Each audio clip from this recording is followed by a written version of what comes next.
Welcome to the COPreneur Path Podcast. Welcome to the show that is all about the path from cop to COPreneur. I'm your host, Adam Wills. With this podcast, I'm going to help equip you for your own post-law enforcement entrepreneurial journey with lessons learned from my experience growing a successful post-Leo business. You'll also get to hear from fellow COPreneurs and experts in business and marketing whose advice will give you an edge against the competition. You are in the right place, so let's get after it.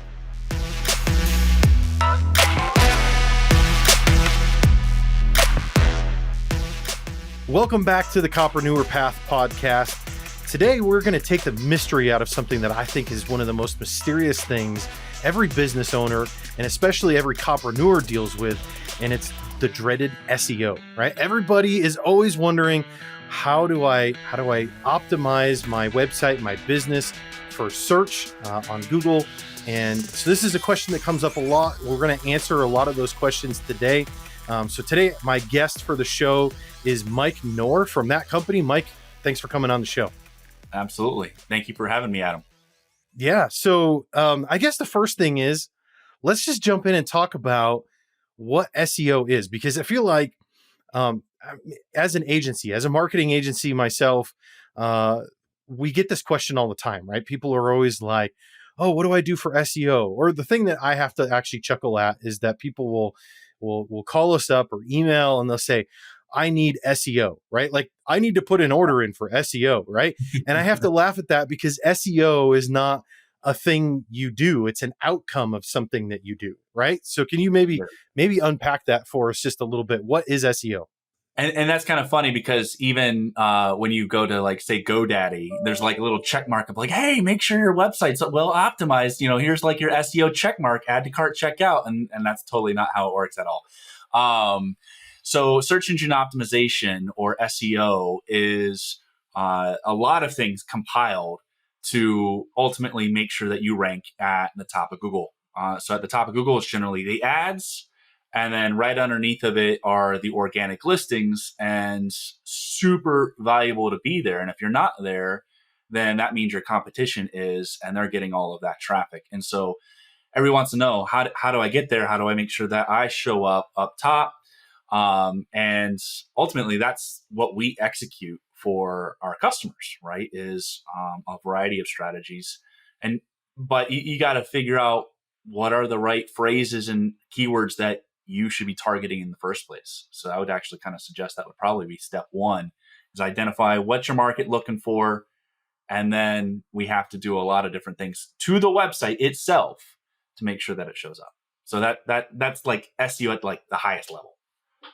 So search engine optimization is really about the processes of, we'll say, putting key elements in place in order to maximize your ability to be found in search results, right? To try and increase the likelihood, if you will, that you'll be found in search results for relevant searches to what your offer is. Correct. Exactly. I find that most everybody focuses on things like that understand SEO in the industry would refer to as on-page SEO, which is like the structural things you do behind the scenes as part of your website. But it's a whole lot more than that, right? It even transcends really your website itself. There's more to it than that. What kind of all goes into this holistic idea of search engine optimization? Sure. So there are really two large components to SEO, and that's on-page SEO and off-page SEO. Those are the two biggest buckets that people have to focus in on. So on-page SEO is everything that you actually do on the website. So this starts with, what content do you have on the website? So if you don't mention a specific phrase that your the folks that you want to work with are looking for, well, good luck showing up on Google for that phrase. You know, it's like what I like to kind of compare it to is Google is this humongous library, and each page of your website, Google is going to treat like, okay, this is its own book. Where should I file this book in my huge catalog, library of books. And so things like, so this is on-page optimization. Your title tag is the title of the book. And if that's like the number one thing that's super important. And how many people have it's what's written on the spine. Right. Yeah. That's right down the spine. And that's what people can go, oh, cool. Yeah. That's worthy of knowing, what it is. And Google needs to know that so they can go, okay, I'm going to put it here. And so they look at the title tag on a particular page and go, okay, file it here. And yet, how many people that don't know SEO, the title tag of the first page of their website, the most important page of their website, literally says homepage. Mm-hmm. So they go filed in with a bunch of other homepages, and they're like, all right, well, we have no idea where you guys belong. You're not going to rank for anything. So title tag is probably one of the most crucial pieces that you could get right. So Google even has an idea of where to put you. But then the actual content of that book itself, that page itself is, 300 words, 500 words, 1,000 words, 2,000 words, length isn't everything. So I don't want to just say, oh yeah, write so much on this topic. And because Google can go, okay, yeah, I see that, people don't find your book very valuable. They get a lot of information, right? So they can see that, oh, I sent a visitor there. They left. They didn't really care about your content. They didn't care about your book. How does your book compare to all the other books that could potentially show up for that phrase? So, make sure your content is developed enough that it gives a lot of good information, but is engaging enough that people actually care to stay and read. Yeah. So that's important. And then there's like the end cover or the back of the book that tells you, hey, this is just generally gist of what this book is about and why you should pick up in the first place, right? And so I compare that to the meta description that you need to put. And so when you're at a Google search screen, you'll see that what you click on is the title tag itself. And then what you're kind of right underneath that title tag is the meta description. Now, you should absolutely fill this in. We know that Google still plays with stuff on their own. Like they're getting fancy nowadays and manipulating and changing stuff related to your website in the title tag and meta description, try to make it as relevant as possible for the searcher. But you need to do the groundwork in the first place if you plan on showing up. So the title on the spine, the meta description tells, hey, why you should even open the book. And then when they open the book, is it worth their time? Do they want to read it? Google's going to know whether they liked it or not. So that's a lot of, like, if I just summarize, that's on-page optimization, doing those things right. And you got to put in the right phrases that people are actually going to be searching for. And then there's one other thing is when you have a bunch of books, a lot of pages on your website, them supporting each other and having a link on that particular page using, this is called anchor text links, where let's say, can you give me an example of a potential product or service that one of your listeners might be offering? Yeah. So, I mean, a lot of the listeners of my show are instructors. So law enforcement instructors. So they're specifically training in, firearms, defensive tactics, things like that. But there's also quite a few that are private security company owners, things of that nature. Okay. So let's say businesses. We had our book about firearm training, the page about firearm training, and we put, we have to make sure firearm training's in the title tag. We got to make sure that it should probably show up in the meta description. It should show up on the page in the content itself. Otherwise, Google's is this really about firearm training or not? So that needs to be there. But let's say defense training is also something that they offer. Well, they have another book about defense training, another page on their website about defense training that does all those right things. Well, they should reference each other because, firearm training and if you're interested in defense training and there's a little link that literally says defense training, when you click on that, it goes to their page about defense training. These are internal anchor link, anchor links, or anchor text link. Thank you. And that actually supplies each other with, additional value of like, hey, these are extra resources, and they help build up the total authority of the website itself. So as you become, in essence, imagine you're the author of thousands of books. okay, well that's going to help give some authority to the other books that you've written. If you actually leverage that, if you're not linking that all together, then Google doesn't, really do that for you. Yeah. I really like that analogy that you use, likening it to a book, because that makes complete sense. And I've seen, oh my gosh, have I seen some horrific messes of websites. And what most people do, especially if they're doing a DIY builder, right? Like they're using GoDaddy or Wix or Squarespace or something like that, and they're building out their own website and don't understand these things. I see websites where you'll have an entire page that's just full of different heading tags. So you'll have an H1 and an H2 and H3, and the paragraph is all like H3, and it's not actually structured as a paragraph text. And vice versa. You see a lot of people that just the entire website is all paragraph text and they don't properly designate it as a heading. And if this sounds dorky to you guys, it's really not that complex. When you think about it, the way that Mike explained it as a book, think about if you went to the store and you picked up a book that you've been looking forward to reading, and you opened up that book and it wasn't broken down into chapters. There were no headings anywhere throughout, and it was just all paragraphs.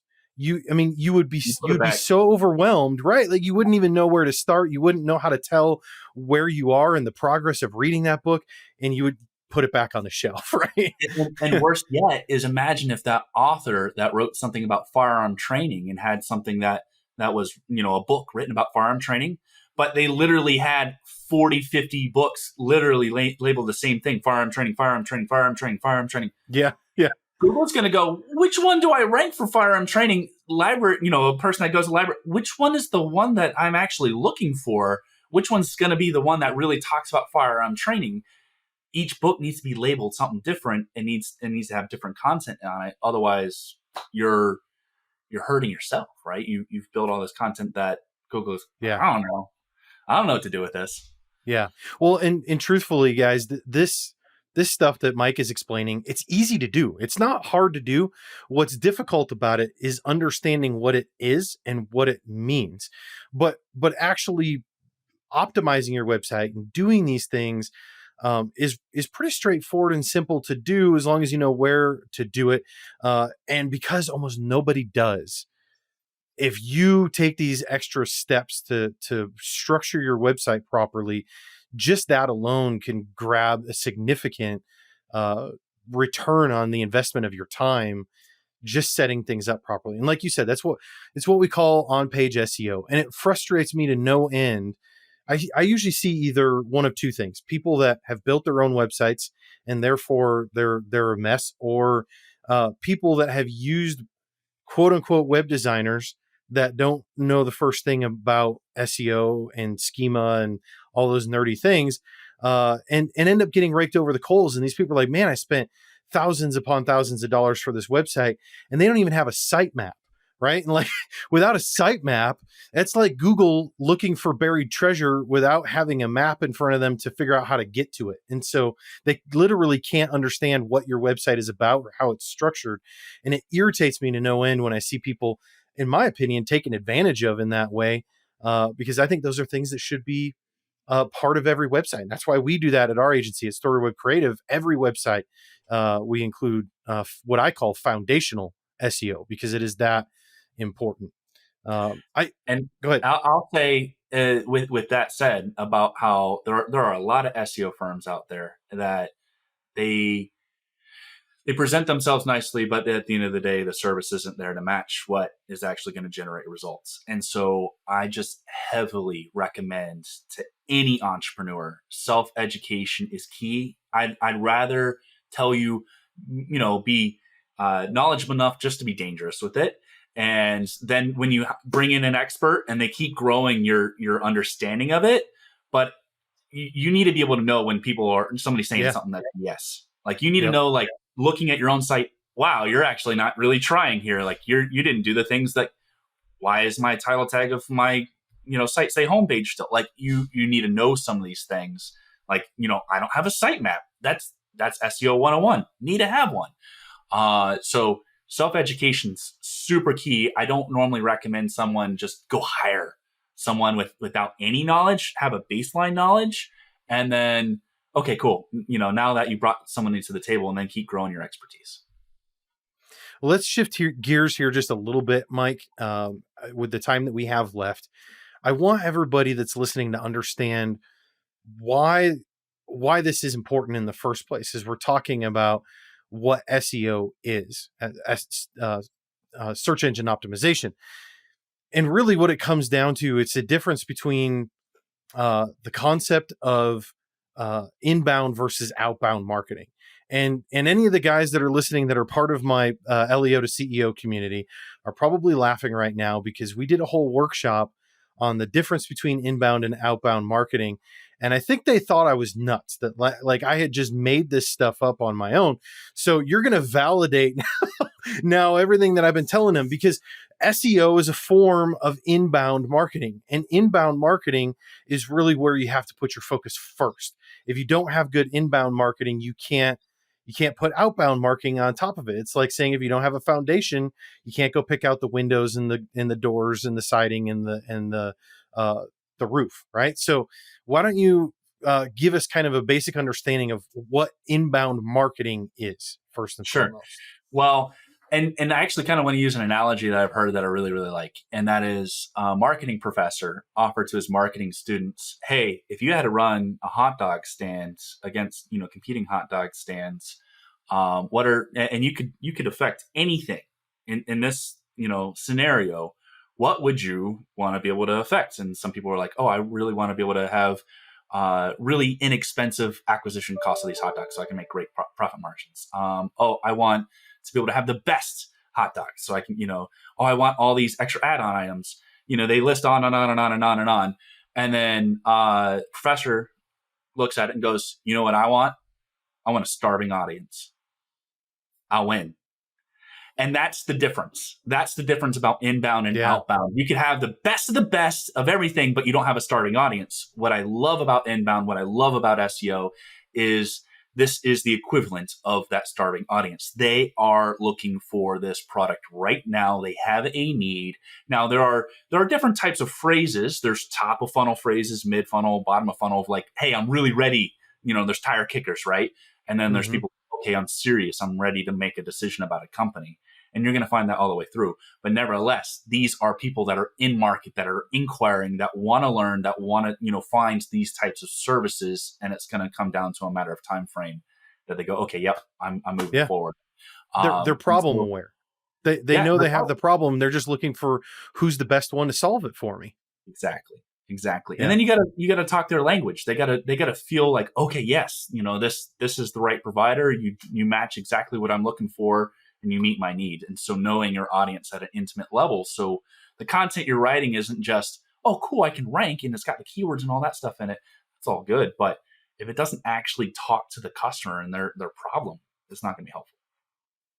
Yeah. So just so everybody understands what the opposite of that is, with outbound marketing, the way I always put it is that the outbound person that you potentially reach, they're not problem aware, right? That's the opposite of inbound. They're not problem aware yet. So they may have the problem, but they're not aware that the problem is actually a problem yet. So now you've not only got to educate them that you're the best one to solve that problem, but you've also got to convince them that they have the problem in the first place. And I usually liken it to the guy, like, have you been to New York City before? I have, yeah. Okay. So you're walking down the block in New York City, and you get that guy that jumps out in front of you, rips open the trench coat, and he's got a bunch of watches, and he's like, hey, these are just, they look like Rolexes, but I'll sell them to you for $20, right? Like, and you're like, well, I wasn't looking to buy a watch today, but that looks pretty nice. And yeah, it does look like a Rolex, and I got $20, right? So like, that's the outbound jumping in front of you, trying to, that's the ad, right? That's the ad on Facebook or whatever social media platform, or maybe if it's even pay-per-click advertising in Google, where you're just trying to get yourself in front of them, quickly convince them that they have a problem, and you have something to sell them that's going to solve it for them. Yeah. And I actually kind of liken outbound to cold calling, cold emailing. They're not expecting, they don't want it, right, at all. They're okay. You're more of an annoyance to their day. then inbound, it's like, okay, yeah, I'm totally interested in and looking for exactly what you have to offer. So I like that. I like that example. It's Yeah. kind of a trench coat. The guy with the trench coat and all the watches. In Washington, D.C., it seems like it's Oakley sunglasses, fake Oakley sunglasses. Oh, there you go.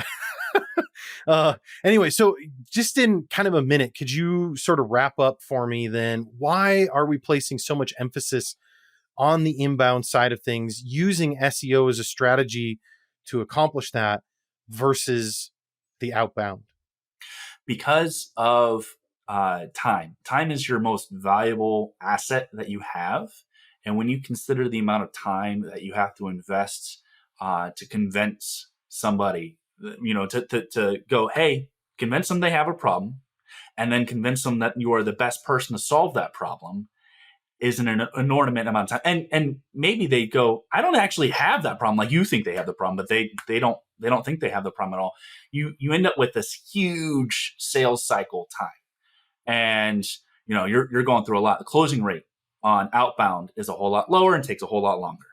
Inbound is, the closing rate is a whole lot higher because they're like, oh, I found you. And by the way, there's this concept that if you show up at the top of Google, people automatically believe you're an authority. Yeah. So you're already receiving that as a benefit of like, oh, cool. It's an extra star that goes, oh yeah, these guys might be the right guys to solve my problem. So the close rate is going to be a whole lot higher, and the time to close, the closing, time frame is going to be a whole lot shorter because they have a need now, and they know they have a need. You don't have to convince them of that. All you got to convince them is that you're the right person or you're the right company. And so that translates, like if you focus on inbounds versus outbounds, that translates into an exponential growth pattern. You're just going to grow a whole lot faster than, compared to outbound.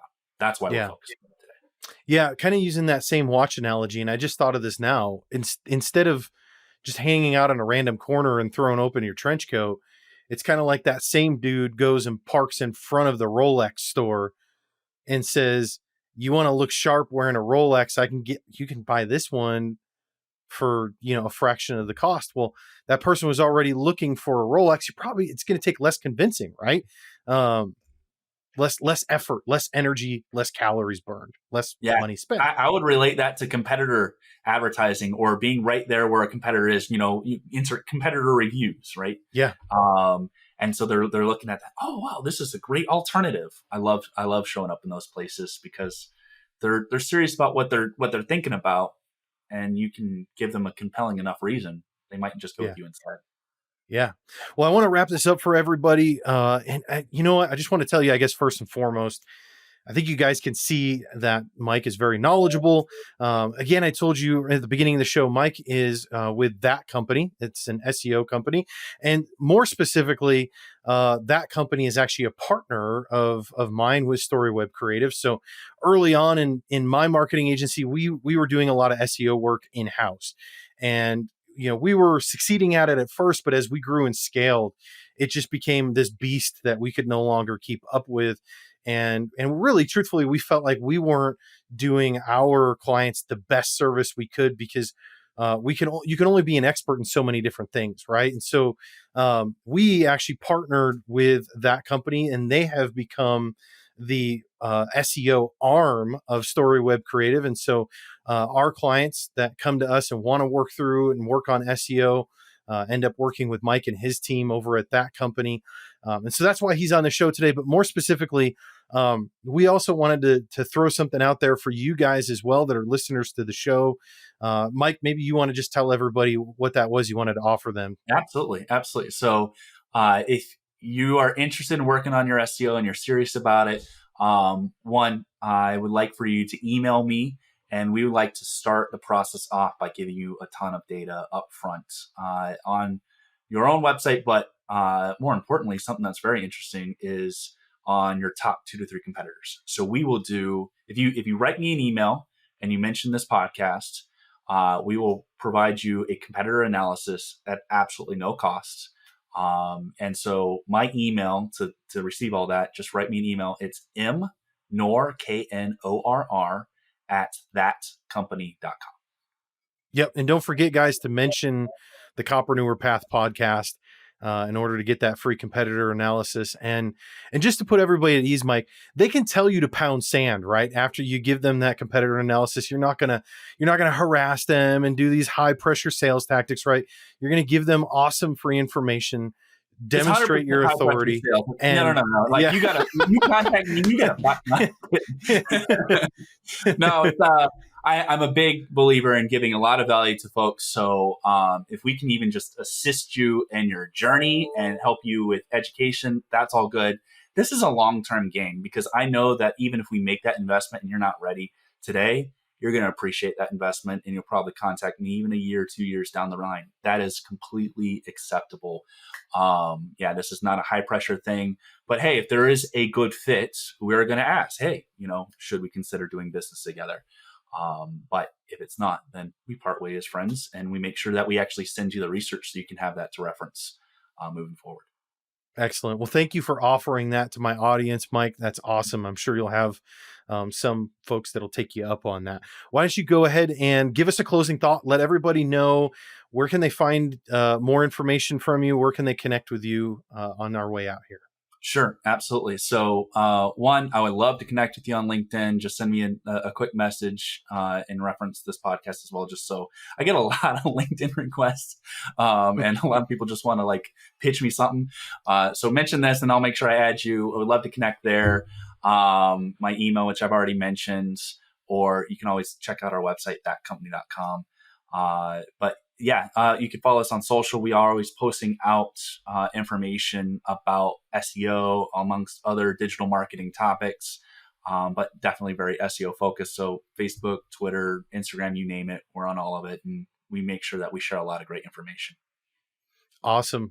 Well, thanks, Mike. Thanks for being on the show. And I'm sure we're going to have you or somebody else from your team back on at some point, because this is a topic that we could just spend hours talking about. Okay. You just mentioned social media there and being active on social media, and that's a whole nother thing. And so, yeah, we'll look forward to having you back on. Well, thank you so much. I appreciate you having me on. All right.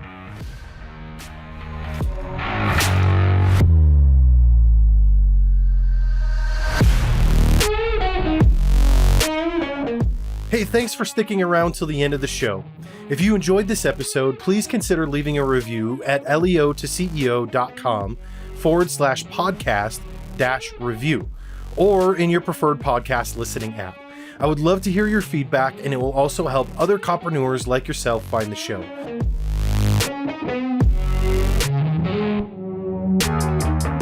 Be sure to check out the show notes for this episode.